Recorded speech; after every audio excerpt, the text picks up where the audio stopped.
자, 안녕하십니까. 자, 오늘은 교재가 267쪽이에요. 지난번에 그 80번까지 했고, 이제 81번부터 또 정리해 볼게요. 자, 이제 81번으로 갑니다. 자, 소득세법상 거주자인 갑이 국내 소재 토지를 갑의 사촌형인 거주자에게 양도한다고 가정하자. 자, 그 밑에 문제에서 먼저 볼게요. 갑과 그 사촌형은 일단 뭐예요? 특수관계인에 해당이 되죠. 자, 이에 관한 설명 중 틀린 것은 7번. 자, 만일 이제 갑이 을에게 토지를 증여한 후 일 증여로부터 6년이 지나서 타인에게 양도하면 갑이 그 토지를 직접 타인에게 양도하는 봐서 양도세를 부과하는데 일단 그 기간이 5년 이내예요. 그래서 증여로부터 5년 내에 그 증여받은 자가 타인에게 양도했을 때 그 증여자가 직접 양도한 것으로 보게 돼요. 자, 두 번째. 자, 갑이 양도한 토지가 법령 정한 비사업용 토지라고 해도 장기 보유 특별공제는 적용되죠. 세 번째.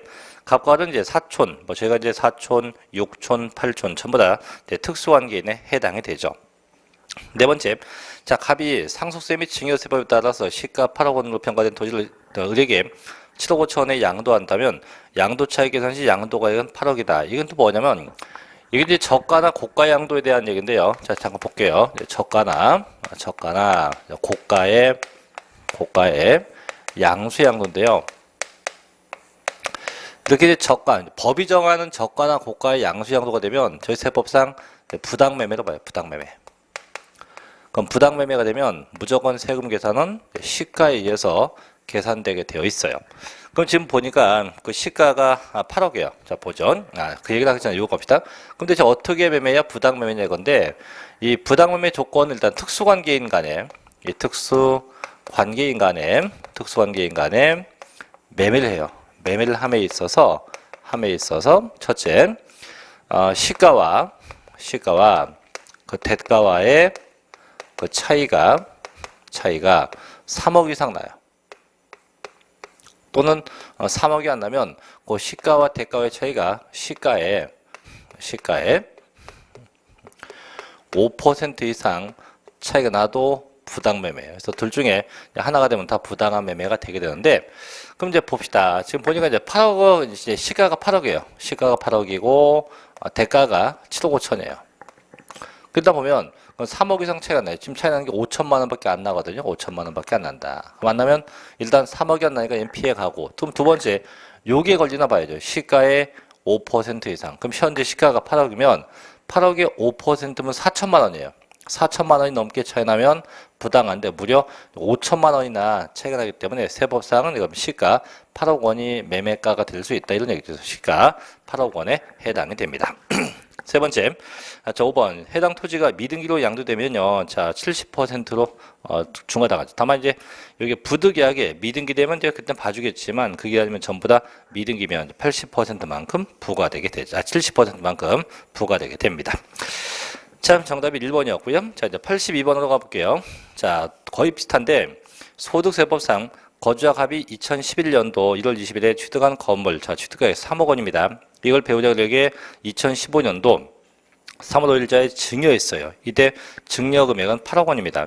또 이때 자, 을일 증여를 받고 나서 5월 20일 해당 건물을 갑과 을과 특수관계인 병에게 10억에 양도했다. 이때 양도세에 대한 설명 중 옳은 건데 결국은 이제 지금 2월 과세예요. 지금 2월 과세인데, 그럼 2월 과세가 무슨 얘기냐 이건데, 일단 2월 과세는 등장하는 분이 배우자예요. 배우자. 그 다음에 직계 존비속입니다. 이렇게 배우자와 이렇게 이제 직계 존비속이 존재를 하게 돼요. 그러니까 어떤 얘기는 이런 거죠. 결론만 얘기하면, 자, 가령, 자, 부인이 과거에 땅을 샀어요. 이 땅을 사서 이 땅을 그 남편에게 이 땅을 증여합니다. 증여해 놓고 이 남편이 이 땅을 제 3자에게 양도했을 때 이런 케이스가 이제 2월 과세인데 그럼 볼게요 한번. 일단 얘가 이제 취득한 게 2011년도에 취득했어요. 2011년도에 취득했고 취득한 금액이 3억 원입니다. 3억 원에 취득을 했고요. 자, 그다음에 남편에게 증여했죠. 2015년도에 증여합니다. 2015년도에 증여했고, 자, 증여 금액은 보니까 8억 원이었어요. 8억 원이었고, 자, 이제 양도했어요. 이제 2017년도에, 자, 건물을 10억에 양도했대요. 2017년도에 10억에 양도했다. 했을 때, 그럼 2월 과세 전제 조건은 그거예요. 증여를 받고 나서 양도할 때까지 이 기간이죠. 이 기간이 5년 이내가 되면 5년 이내에 걸린다고 하면 그럼 지금은 끼케봐야 뭐 2년밖에 안 됐죠. 그럼 5년 내가 걸 때니까 이때는 양도 차익 선정할 때 이 취득 금액하고 취득 시기를 당초 증여자가 취득한 날, 증여자가 취득한 때부터 계산해서 이렇게 해서 여기까지로 계산하게 돼요. 그럼 결국은 양도 금액이 얼마가 됩니까? 10억. 취득 금액 얼마입니까? 3억.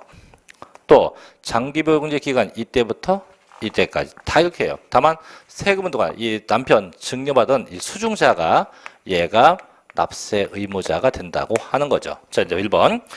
자, 양도세 납세는 갑이다. 갑이 아니고 을일 되겠죠. 을일 납세 의무가 있고. 두 번째. 양도 소득금액 계산 시 장기보유 특별공제 대상이 돼요. 그죠? 왜냐면 2011년도부터 2017년도까지니까 장기보유 공제 대상 됩니다. 맞고요. 세 번째. 양도차익 계산 시 양도가액에서 공제할 취득가액은 8억이다. 아니지. 취득 시기하고 취득금액을 넘겼기 때문에 자 취득금액은 3억 원으로 해서 여기까지 끝나는 거죠. 여기까지. 자 틀렸고 그 다음에 네 번째 을이 납부한 증여세는요. 양도 소득세 납부할 때 세액 공제한다. 공제 된다. 세액 공제한다가 아니고 공제는 되긴 되는데 필요경비에 산입을 해요. 즉 이제 남편 증여받았으니까 요 8억에 대해서 증여세를 분명히 낼 거예요. 낸 게 있으면 요 나중에 이 증여세는 전부 다 세액 공제한다가 아니고 필요경비에 산입을 해요. 필요경비에. 그래서 필요경비에 산입을 하게 됩니다. 자 5번 양도 소득세에 대해서는 갑과 을에 대해서 연대 납세 의무가 있다. 결론 연대 납세 의무가 없어요. 자 2월 과세일 때는 증여세에 대해서만큼은 갑과 을 간에 연대 납세 의무가 있어요. 근데 이 양도세만큼은 연대 납세 의무 규정을 적용하지 않게 됩니다. 그래서 정답이 맞는 거니까 2번이 되겠네요. 2번. 자, 83번도 볼게요. 다음은 양도 소득세에서 배우자 및 직계 존비속 간의 2월 과세에 대한 설명이다. 틀린 것은 1번. 자, 증여한 배우자 및 직계 존비속의 취득 시기 기점으로 취득 당시 금액 장기보유 특별공제 세율을 판단해요. 항상 배우자와 직계 존비속 나면 다 2월 과세가 항상 당초 증여자가 취득한 때부터 양도한 때까지로 판단하죠. 두 번째. 자, 2월 과세는 양도 소득세를 부당히 감소시킬 목적이 없는 경우에도 적용한다는 점에서 볼 때 부당행위 계산 부인과 차이가 있다. 이때 저희가 부당행위는 이제 세금을 떼먹고자 작성했을 때 쓰는 게 부당행위고 2월 과세는 그거하고 전혀 관계없다는 거죠. 세 번째, 자 증여받은 배우자나 직계 존비속이 양도한 것이므로 누가 수중자가 즉 증여받는 자가 납세 의무자가 됩니다. 네 번째, 자 거주자가 양도로부터 소급해서 3년 내에 배우자 및 그 직계 존비속으로부터 증여받은 토지, 건물, 특정 설비 이용을 양도한 경우 2월 과세입니다. 3년 내가 아니고 아까 몇 년 내? 그죠? 5년 내에서 항상 5년 내에 양도한 경우에 2월 과세를 적용하게 합니다. 4번 답이겠죠. 5번. 자, 증여받은 재산에 대해서 납부하거나 납부할 증여세가 있으면 전부 다 필요경비에 산입한다. 이거죠. 그래서 이미 납부한 증여세 있으면 전부 다 필요경비에 산입을 한다. 아까 위에서 뭐 세액 공제한다가 아니고 필요경비에 산입하게 되네요. 정답이 4번이 될 거고요. 자, 84번은 한번 해보시고요. 한번 같은 거니까. 자, 넘어가서 이제 85번 가볼게요. 85번 갑니다. 자, 갑이 2015년도 3월 5일에 특수관계인 을로부터 자, 토지를 3억 1천만 원. 자, 시가가 3억 원입니다. 에 취득해서 2017년도 10월 5일 날 갑이 특수관계인인 병에게 그 토지 5억, 시가 5억 6천입니다. 에 양도했을 때 갑의 양도소득 금액은 얼마인가? 다만 미등기된 토지이고요. 또 다만 또 비사업용 토지이고 취득가액에 별도의 비용은 없다고 되어 있네요. 그럼 결국은 지금 얘예요. 이게. 자, 특수관계인 간에 매매했을 때 자, 시가와 대가의 차이가 3억 이상이냐 혹은 5% 이상이냐 라고 했을 때 부당하면 시가로 가는 건데 그럼 처음 볼게요. 그럼 2015년도에 보니까 취득한 금액부터 보죠. 취득가액을 따지면 좀 지우고요. 자, 취득가액을 보니까 자, 시가가 얼마냐면 시가가 3억 원이에요. 3억 원이었고 그 대가가 3억 하고도 1천만 원이에요. 이 대가입니다. 그럼 따져봅시다. 자, 그럼 시가와 대가의 차이가 현재 얼마? 1,000만 원 돼, 1,000만 원. 1,000만 원. 그럼 3억이 안 나니까 됐죠. 그럼 시가의 5%가 넘는 거 봐야지. 시가가 얼마입니까? 3억이면 3억의 5%면 1,500이에요. 1,500 넘게 차이 나오면 되는데 1,000만 원밖에 안 나니까 그럼 지금은 부당행위로 볼 수가 없겠죠. 그럼 일단 그럼 대가 3억 1,000만 원이 매매가가 돼요. 자, 양도가도 볼게요. 양도가. 자, 보니까 얘는 이제 얼마에 양도했어요? 5억에 양도했어요. 시가가 5억 6천입니다. 시가가 5억 6천이고 대가가 5억이에요. 5억. 그럼 얘도 보니까 차익이 얼마냐면 6천 나요. 6천만 원. 그럼 3억은 안 되니까 됐고, 그럼 이 시가 5억, 이거에 5%다. 이거에 5%. 이거에 5%면 5, 25, 5, 6, 3, 2,800이에요. 2,800인데 2,800이 너무 6천만 원만큼 차이 나니까 그때 얘는 없는 거로 보고 이 금액, 이 시가가 양도 금액이 되게 돼요. 그럼 얼마 빼기 얼마? 5억 6천 빼기 3억 1천 하면 돼요. 얼마인데? 2억 5천이죠. 2억 5천.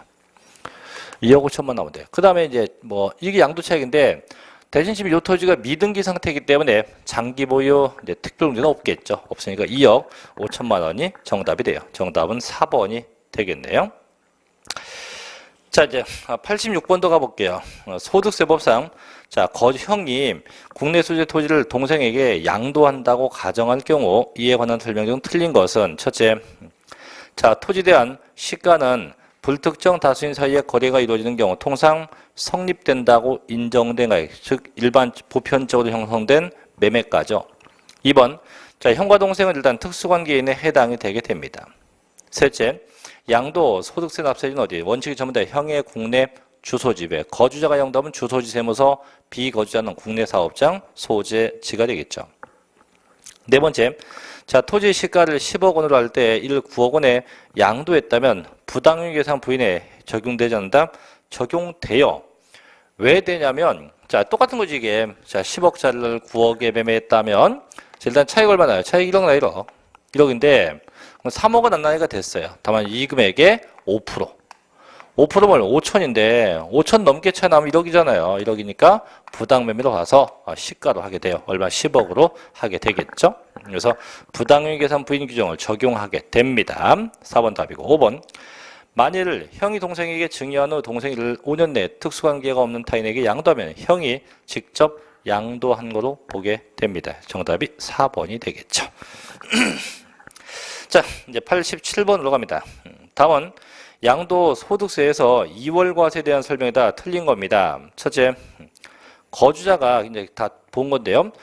양도소급에서 5년 내에 그 배우자, 이때 양도 당시에 혼인 관계가 소멸, 즉 이혼한 경우도 포함이 됩니다. 하되 사망으로 인해서 혼인 관계가 소멸된 경우 제외합니다. 또는 직계 존비속으로부터 증여받은 부동산 및 기타 자산 중 시설물 이용권의 양도채 계산할 때 그 취득가액은 그 배우자나 직계존비속의 취득 당시 금액으로 한다. 즉 당초 증여자가 취득한 금액에 의한다는 거죠.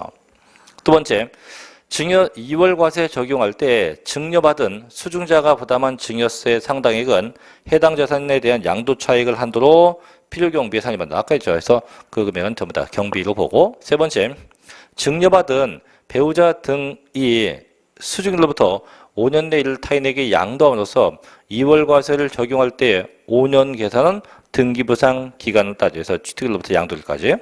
네 번째, 2월 과세 적용 시 증여자와 수증자 간에 증여세와 양도세 모두 연대 납세 의무가 있다. 아니에요. 이 2월 과세일 때는 이제 증여세는 연대 납세 의무가 있지만 양도세 파트는 연대 납세 의무 규정을 적용하지 않게 됩니다. 그래서 4번이 답이 되고 5번. 자, 직계 존비속으로부터 증여받은 자산의 양도채 계산할 때 해당 자산 증여받은 직계 존비속 사망에도 2월 과세. 즉 직계 존비속은요. 자, 다시 볼게요. 직계 존비속은 이혼이건 사망이건 안 따져요. 뭐 이혼할 일은 없겠지만, 그래서 이 배우자가 이혼하면 2월 과세 적용, 배우자가 사망하면 적용하지 않는다지. 이 직계 존비속은 사망이 돼도 관계 없습니다. 그래서 정답은 4번이 되겠죠. 자, 그런 정도 하나 더 가볼게요. 자, 88번도 맞아갑니다. 자, 소득세법상 양도차익 있는 거주자인 갑이 부당행위계산 부인과 관련된 내용이다. 자, 틀린 거죠. 1번. 납세지 관할 세무서장은 갑과 그 배후 특수관계에 있는 거주자인 A와 거래가 조세부담을 부당하게 감소시킨 것으로 인정된 때는 갑의 행위나 계산에 관계없이 해당 연도의 소득 금액을 계산해요. 즉 어떻게 직접 양도한 걸로 봐서 계산한다 이거죠. 두 번째, 갑과 그의 친족 B는 특수관계가 있죠. 그래서 아까도 얘기했지만 형제, 사촌, 육촌, 팔촌 전부 다 특수관계인데요. 자, 3번. C는 갑의 종업원이다. 즉, 이 사장과 종업원도 특수관계인에 해당이 돼요. D는 C와 생계를 같이 하는 친족이다. 자, 친족이니까 얘도 특수관계인에 해당돼요. 그럼 이때 갑과, 즉, 사장과 종업원의 친족, 즉, C의 친족인 D는 특수관계인에 있어요. 그럼 이거 어떻게 보면 쉽냐면, 이게 저희 시험에 과거 났던 건데, 이렇게 보면 돼요. 자, 제가 사장이에요, 사장. 사장이고, 종업원 A. 있어요. 그럼 나하고 종업원은 무슨 관계인? 특수관계인 돼요. 특수관계인. 당연히 됩니다. 그 다음에 이 종업원 A가 있고 가정은 예를 든게요. A가 있고 그 다음에 종업원의 부인 B입니다. 이렇게 이제 있어요. 그럼 지금 나온 건 뭐냐? 나하고 그럼 이 종업원의 부인 B씨와 특수관계에 있냐 없냐? 있다 이거죠. 이게 뭐 우스운 얘기로 지금은 이제 끝나는데 과거에 그 TV에 보면 사랑과 전쟁인가 그거 보면 나오잖아요. 그 사장이 종업원의 부인을 좋아해서 뭐 둘이 정분 나갖고 하는 거 있잖아요. 그럼 그렇게 보면 이제 결국 뭐 특수관계에 해당한다 이렇게 보시면 되겠죠. 네, 해당됩니다. 자, 네 번째입니다. 갑이 특수관계에 있는 이에게 시가보다 낮은 가격으로 부동산 양도할 경우는 조세부담을 부당하게 감소시킨 것으로 보게 돼서 아까도 얘기했지만 얼마 3억 이상 또 얼마 5% 이상 둘 중에 하나 이상 채남은 전부 다 부당매매로 보게 돼요. 5번. 위 4번의 경우 시가는 상속세 및 증여세법을 준용한 평가액에 의한다라고 합니다. 정답이 3번이 되겠죠. 여기까지 해서 2월 과세하고 이제 부당행위에 대한 걸 봤고요. 자, 이제 89번으로 갑니다. 자, 소득세법상 거주자가 2015년 7월 1일에 국내 소재 주택을 취득해서 등기한 후 해당 주택을 양도했대요. 자, 이때 양도소득세 과세 표준이 1,000만 원일 때 양도세는 얼마냐? 다만 양도시 비과세 대상이 아닌 1세대 2주택이며 조합원 입주권 없다. 그럼 자, 이제 지금 양도기 주택이에요. 주택이고 일단 주택을 양도했을 때 미등기가 되면은 이제 세법상은 70%로 중과가 돼요. 근데 이제 등기가 됐다. 등기되면 그때부터 보유기간 따져요. 그래서 등기되고 보유기간이 1년 미만이면 40%가 되고요. 1년 이상이면 6에서부터 40%가 돼요. 그럼 이때 그 과세 표준이 1,200만 원 이하일 때는 얼마입니까? 6%고 그게 5억 초과되면 최고 40%까지 해당이 되겠죠. 그럼 이제 결론 보면 맨 밑에 있네. 1번이네 1번. 그죠? 1,200만 원까지니까 1,000만 원 이하니까 6%를 적용하게 된다고 합니다. 자, 그다음 우측에 이제 90번 갑니다. 양도 소득세를 적용 시 잘못된 겁니다. 1번. 보유기간이 1년 미만 된 미등기 건물. 일단 보통 토지 같은 게 등기되고 1년 미만이면 50%인데 보니까 미등기예요. 미등기는 무려 70%가 과세가 되겠죠. 두 번째. 보유기간이 1년 미만인 기타 자산인데 이 기타 자산은 보유기간 등기 여부에 하등에 관계없죠. 무조건 6에서부터 40%가 됩니다. 세 번째, 등기된 보유기간이 1년 6개월 된 아파트입니다. 자, 이제 주택이니까 주택은 1년 미만이 40이에요. 단 1년 넘어가면 6부터 40이 되겠죠. 네 번째, 상장된 대기업의 대주주 주식 30%. 얘가 만약에 중소기업 주식이었다면 이제 10%가 되겠죠. 5번, 보유기간이 1년 미만 된 3주 서울수재 3주택. 자, 다시 한번 주택은요. 미등기가 70이고 등기되면 보유기간 1년 미만 50이 아니고 40이에요. 40이고 1년 이상이 6부터 40이에요. 근데 토지 건물 같은 건 미등기되면 똑같아 70이 됩니다. 근데 등기되었다면 등기되고 보유기간이 1년 미만이면 얘는 50%예요. 단 1년 넘어갔지만 2년 미만, 그게 40%고 2년 이상 돼야만 6부터 40%에 해당하게 됩니다. 그래서 정답이 얘는 1번이겠죠. 1번. 미등기는 무조건 70%로 과세하게 됩니다. 자, 91번 가봅니다. 다음은 양도 소득세 세율에 관련된 설명이다. 내용 중 틀린 겁니다. 1번. 자, 등기되고 2년 이상 보유한 토지와 건물 및 부동산에 관한 권리를 양도한 경우 초과 누진세율을 적용한다. 정확합니다. 두 번째, 세율 적용 시 보유기간은 해당 자산의 취득일로부터 양도일까지로 하게 돼요. 다만 2월 과세 시에 해당 자산은 증여자가 그 자산을 취득한 날부터 계산합니다. 그렇죠? 세 번째, 비삼 토지는 무조건입니다. 16부터 50이에요. 보유기간 안 따져요. 무조건 16에서부터 50%를 적용합니다. 네 번째, 자, 기타 자산에는 세율 적용 시 보유기간이 2년 이상이면 6부터 40이고 1년 미만이면 50이다. 아니에요. 이 기타 자산은 예를 들면 뭐 회원권, 영업권 같은 건데 이거는 보유기간에 무관하게 무조건 6에서부터 40%예요. 무조건 6부터 40%가 됩니다. 4번 잘못됐네요. 5번. 아파트 당첨을 양도한 경우 보유기간이 자 부동산 권리니까 1년 미만이면 50이고 1년 이상이면 6에서부터 40%를 적용하게 됩니다. 정답은 4번인데요. 자, 이제 93번 갑니다. 자, 양도 소득세 세율 중 100분의 70이 적용되는 경우로서 옳은 겁니다. 1번. 자, 법령 규정에 의해서 의한 1세대 2주택이에요. 아니죠. 제가 100분의 70은 딱 하나밖에 없어요. 미등기 양도. 이 답 바로 가죠. 4번. 미등기 양도는 무조건 100분의 70만큼을 적용하게 합니다. 4번 답. 자, 94번 가죠. 자, 소득세법상 등기된 국내 소재 부동산에 대한 양도소득 과세 표준의 세율에 관련된 내용이다. 옳은 겁니다. 맞는 겁니다. 1번. 1년 6개월 보유한 1주택 100분의 40 맞네요. 맞아요? 틀렸잖아. 에이, 주택은 다시 한번 1년 미만이 40, 1년 이상은 6부터 40. 그럼 지금 1년 넘었으니까 6부터 40. 2번. 2년 1개월 보유한 상가 건물입니다. 자, 상가가 2년 이상 됐으니까 6부터 40. 세 번째. 10개월간 보유한 상가 건물입니다. 1년 미만인데 100분의 50이네요. 3번 답. 4번. 6개월 보유한 1주택입니다. 역시 100분의 40이죠. 주택이 1년 미만이면 40%. 5번. 1년 8개월 보유한 상가 건물. 자, 2년 미만이에요. 100분의 40이 되겠죠. 그 정답이 3번이 되게 됩니다. 3번. 자, 거기까지 하시고 넘어가 볼게요. 자, 이번엔 문제. 자, 95번 갑니다. 이제 95번은 이제 비과세에 대한 얘기 같은데 볼게요. 다음 중 이제 소득세법상 양도소득세 과세에 대한 설명이 있다. 틀린 겁니다. 첫째. 자, 파산 선고예요. 파산 선고에 의한 처분으로 발생한 소득은요, 양도소득세가 비과세 됩니다. 그렇죠. 두 번째. 자, 경작상필에 의해서 농지를 교환할 경우 교환에 의해서 새로 취득한 농지를 3년 이상 농지 소재지에 거주하면서 경작할 경우 밑에 있어요. 함으로써 새로 교환하는 쌍방 토지가액의 차익이 큰 편의 4분의 1 이하일 때 비과세하게 됩니다. 이에서 2분의 1이 아니고 4분의 1인데 2번 답인데 그럼 볼게요. 이번에 농지의 교환과 분합인데 이게 가끔 나요. 가끔. 그냥 비과세인데 자, 제목이 농지의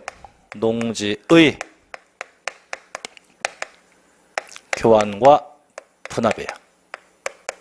이때 농지라는 건 세 가지 전답 과선입니다. 전, 답, 과선인데 얘가 교환되거나 분합이 되면 비과세 된대요. 근데 무조건 비과세가 아니고 조건이 붙어요. 이제 교환하고 분합할 때 왜 교환 분합되냐? 사유가 있고요. 사유 요건이 있고 둘째 금액 요건이 있고 두 가지 조건이 동시에 충족해야 돼요. 그때 그럼 사유 요건 다시 보죠. 이 네 가지가 있어요. 네 가지. 넷 중에 하나야 돼요. 첫째는 국가 등이 시행하는 사업 때문에 교환하거나 분합되었다. 둘째, 국가 등의 소유 토지와 교환하거나 분합했다. 셋째, 경작상 교환이에요. 경작상 교환하게 되었대요. 다만 이 경작상하게 되면 반드시 3년 이상 거주 경작해야 돼요. 반드시 3년 넘게 거주 경작, 이게 필수 요건입니다. 네 번째, 각종 법령에 의해서 교환하거나 분합하게 됐다. 넷 중에 한 가지 사유일 때 돼요. 이 상태에서 반드시 금액 요건이 충족돼야 돼요. 어떻게? 쌍방 토지가액의 차액이 둘 중에 큰 금액의 4분의 1 이하도 돼야 돼요. 이렇게. 그래서 이런 요건이 동시에 충족돼야 된다 이거죠. 자, 세 번째. 양도 현재 1세대가 국내에 등기된 1주택과 이에 딸린 토지를 2년 이상 보유한 후 양도할 경우 거주자에 대해서는 양도세에 비과하죠. 그래서 1세대 1주택 2년 보유하면 비과세돼요. 다만 비거주자가 해당 주택을 3년 이상 계속 보유하고 그 주택에서 거주한 상태로 거주자로 전환된 경우 이에 해당하는 거주자의 주택인 경우 보유기간이 3년 이상이어야 한다. 그렇죠? 그래서 정답이 2번이고 4번 가보죠. 자, 미등기 양도자산에 대해서는요, 소득세법이나 혹은 소득세법 외에 법률 중 양도, 소득에 대한 비과세 관한 규정 적용하지 않죠. 그래서 항상 등기돼야지 미등기되면 절대로 해당 사항이 없습니다. 5번. 자, 토지를 매매하는 거래 당사자가 매매계약서의 거래가액을 실질 거래가액과 다르게 적은 경우, 즉, 업이나 다운계약할 때요. 해당 자산에 대해서는 소득세법에 따른 양도, 소득세 비과세 관한 규정을 적용할 때에 비과세 받을 세액에서 비과세 관한 규정을 적용하지 않았을 경우 양도소득 산출세액과 매매계약서의 거래가액과 실질 거래가액과 차익 중 둘 중에 작은 금액을 뺀대요. 이게 뭔 얘기냐면요. 자, 이도 보여줄게요.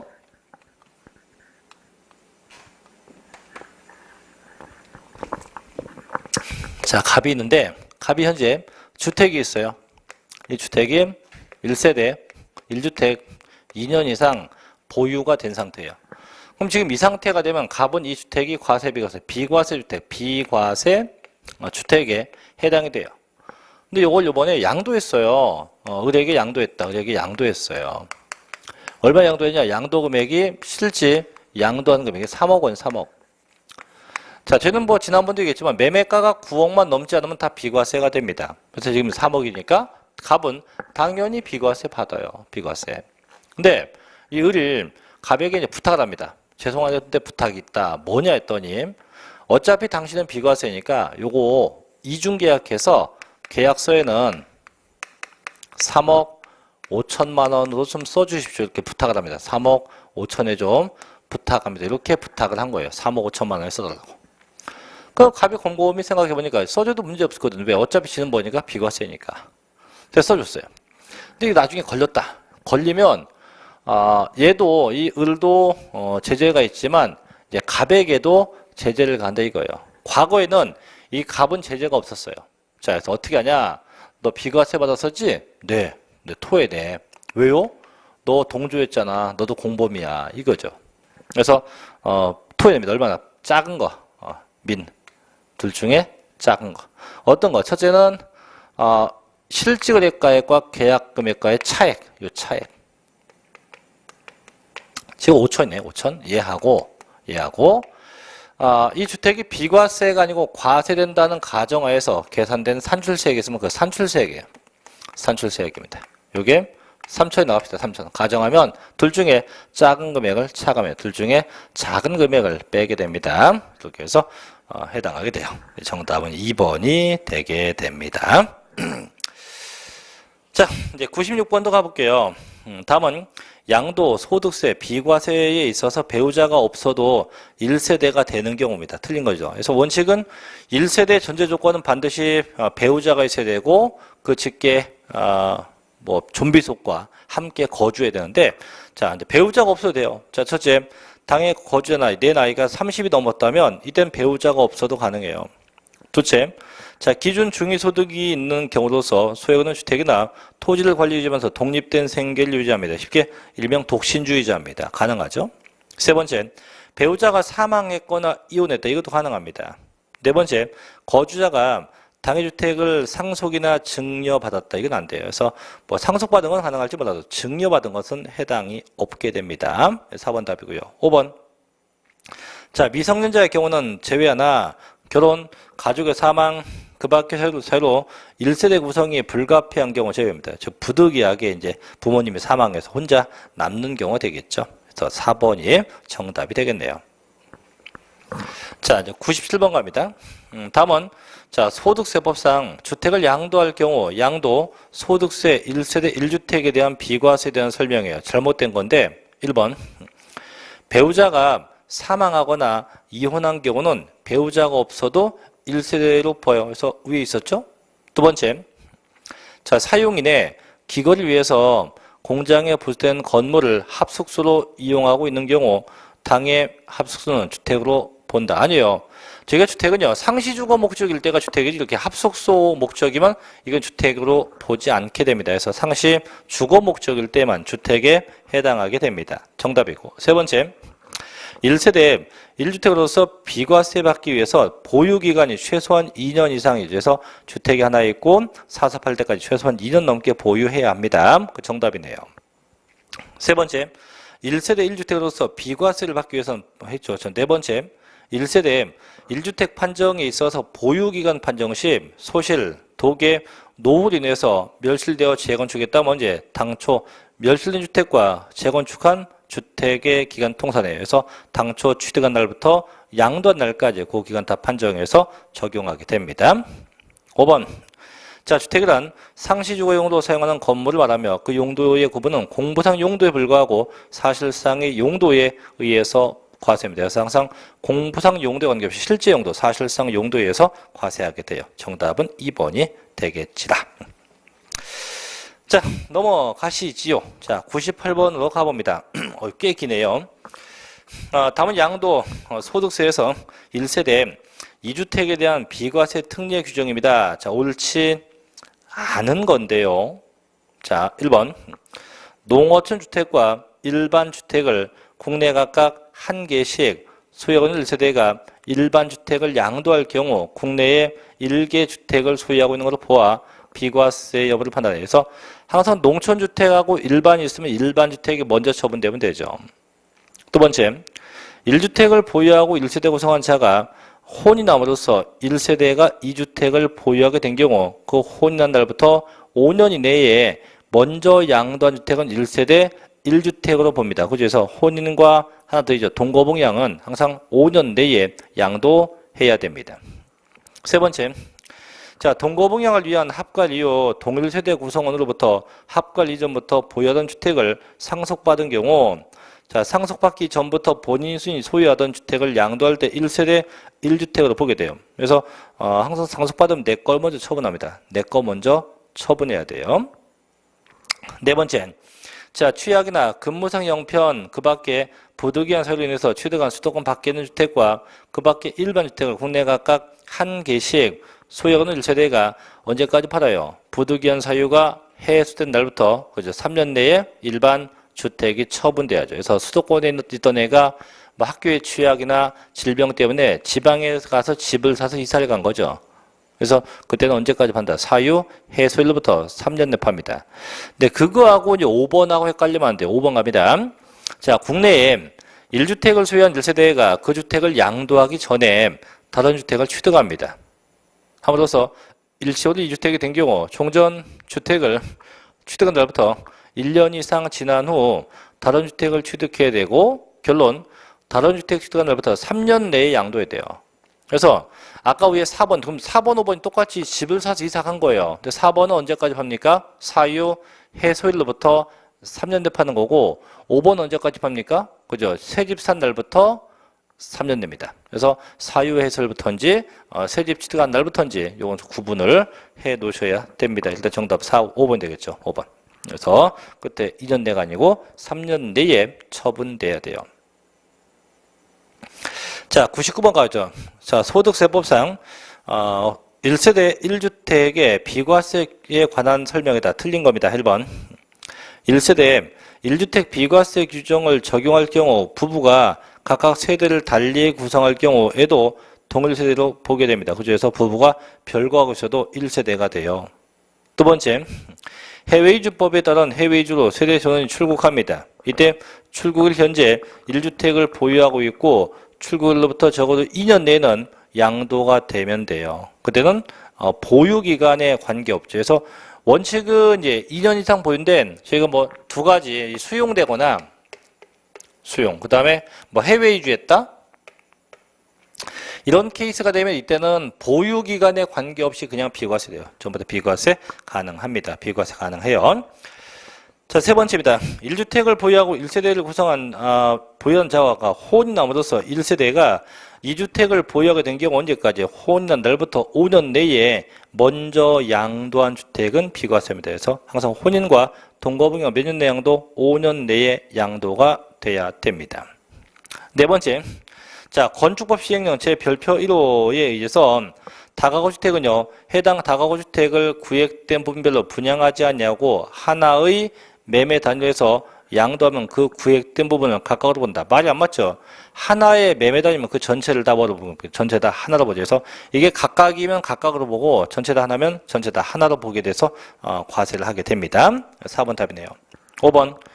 양도일 현재 임대주택법에 의한 임대주택 1주택만을 보유하던 1세대가 당해 임대주택이 언제부터입니까? 임차 1부터 양도일까지. 뭔 기간이? 그죠? 거주 기간이 5년 이상이면 비과세합니다. 그래서 원칙은 2년 보유인데 제가 임대주택은 5년 이상 거주. 그럼 요거 잠깐 얘기합시다. 원래는 이 주택은 보유 기간이 최소한 2년 이상 돼야 돼요. 그죠? 하지만 보유 기간에 관계없는 이 보유 기간에 무관한 게 있어요. 보유 기간과 전혀 무관한 게 있는데, 첫째, 내가 양도한 게 임대주택이었다. 그러면 최소한 5년 이상 거주해야 돼요. 5년 이상 거주해야 돼요. 거주. 언제부터 언제? 그 주택의 임차일부터 그 주택이 언제 양도일까지 해서 임차날부터 양도날까지 5년 이상 거주가 돼야 되고, 둘째, 자, 수용되었다. 또 셋째, 해외 이주. 넷째, 뭐 국외 출국 이런 경우인데 이 경우는 아예 기간 제한이 없어요. 보유 기간이건 거주 기간이건 하등의 제한이 없어요. 다만 이 해외 이주하고 국외 출국은 둘 다 공통점이 있어요. 적어도 첫째, 출국 현재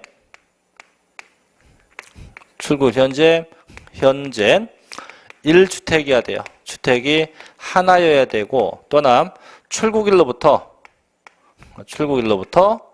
최소한 2년 내에는 처분돼야 돼요. 2년 내에는 그 주택이 처분돼야 됩니다. 이렇게 규정이 있죠. 그 다음에 마지막에 학교의 취약, 근무상 영편, 질병 요양, 얘는 최소한 1년 이상 거주해야 돼요. 1년 이상 거주해야 돼요. 1년 넘게 거주해야 됩니다. 이렇게. 그래서 이런 규정이 있죠. 자, 그래서 정답이 4번이 되겠죠. 4번. 자, 또 넘어가 볼게요. 이제 문제 100번 갑니다. 자, 국내 주택 한 채와 토지를 갖고 있고요. 국외에 한 채의 주택을 소유하고 있는 거주자 갑이 2017년도 중에 해당 소유 부동산을 모두 양도했다고 가정합시다. 이때 설명 중 틀린 겁니다. 자, 국내에 집이 한 채가 있고 토지가 있는데 되게 부자네요, 이 아저씨. 누군지 몰라도. 그죠? 자, 국내에 집이 하나 있고 토지가 하나 있고, 자, 그 다음에 국외에 집 하나가 있네요. 국외에 집 하나가 있다. 이렇게. 자, 이렇게 됐을 때요. 자, 1번. 갑이 국내 소재주택을 먼저 양도하는 경우 2년 이상 보유한 경우라도 1세대 2주택이므로 과세된다. 아니에요. 제가 양도세 비과세 주택은요, 국내에 있는 1주택, 국내에 있는 주택 수만 가지고 판단해요. 그래서 외국 주택은 양도세 비과세 할 때 그건 주택 수에 포함하지 않아요. 그래서 항상 국내에 있는 주택 수만 갖고 판단합니다. 이거 답이네요. 두 번째, 갑이 국외주택이 양도일까지 계속해서 5년 이상 국내에 주소를 두는 거주자인 경우 국외 주택 양도에 대한 양도세는 납세해보겠다. 즉 외국에 있는 부동산 양도하면 적어도 국내에 5년 이상 주소거소가 있었어야만 양도를 할 수 있죠. 그래서 적어도 국내에 5년 이상 주소거소를 둔 자에 한해서 납세 의무가 있다. 세 번째, 갑의 부동산 양도 시효 납세지는 어디에? 갑의 주소지가 돼요. 왜? 양도자가 거주자이기 때문에 주소지 관할 세무서가 납세지가 됩니다.